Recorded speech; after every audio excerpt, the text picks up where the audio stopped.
প্রীতম ৬০ টাকায় ২০টি দ্রব্য বিক্রি করে ২০% লাভ করে। সে ৬০ টাকায় কয়টি দ্রব্য কিনেছিল? খুবই সুন্দর একটি অঙ্ক। দেখো প্রথমে কি বলছে, ৬০ টাকায় ২০টি দ্রব্য। ৬০ টাকায় যদি ২০টি দ্রব্য হয় তাহলে একটা দ্রব্য কত হবে? একটা দ্রব্যের দাম, বিক্রির দাম কিন্তু, তাহলে এসপি হচ্ছে একটার এসপি। একটার এসপি কত হবে? তো হচ্ছে ৬০ টাকা উপরে যে সংখ্যাটা ২০, তো একটার এসপি হবে ৩ টাকা। ঠিক আছে, একটা এসপি কত হলো? ৩ টাকা হলো। এবার এইখানে কি করছে, এসপির উপর কি বলছে? 20%, এখানে ক্রয় মূল্যের উপর 20% লাভ করেছে। তো সিপি এর 20% লাভ। তো এখানে দেখবে একটা কথা, এই যে 20% যে লাভ হলো, 20% লাভ মানে এখানে আমরা 120 করবো। 20% লাভ মানে 100-র সাথে প্লাস করে দেবো, তাহলে 120% করে দেবো। তো সিপি এর 120% মানে হচ্ছে এসপি। কথা বুঝলে? সিপি এর 120% মানে এসপি। আচ্ছা দেখো, তাহলে এখানে সিপি, আমরা সিপিটা বের করব।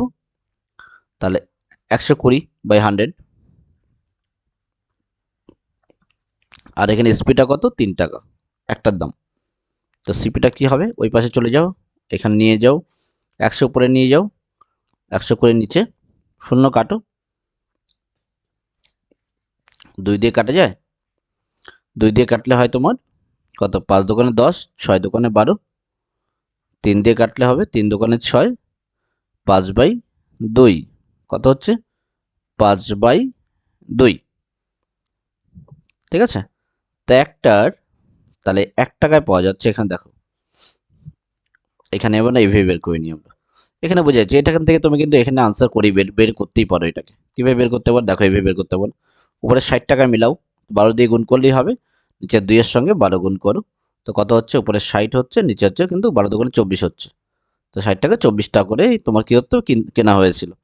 তো আনসার কিন্তু তুমি পেয়েই যাচ্ছ অলরেডি, কিন্তু আমরা এইভাবে আমরা বের করবো আনসারটা। ঠিক আছে, আমরা ক্যালকুলেশন করে বের করব।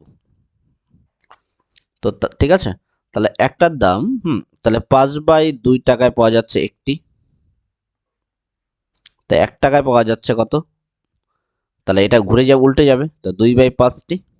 ঠিক আছে, তাহলে আমার কথা এখানে 60 টাকা অ্যাপ্লাই করা হচ্ছে। তো 60 টাকায়, 60 টাকার মধ্যে কতগুলো কিনেছিল? 2/5 গুণন 60 করব, 5 দিয়ে 5 12-তে 60, আর 12 দোকানে 24। দেখো মিলে গেছে। আমরা হিসাব করে এইভাবে বের করতে পারি। ওকে, চলো, সুন্দর না? Thank you.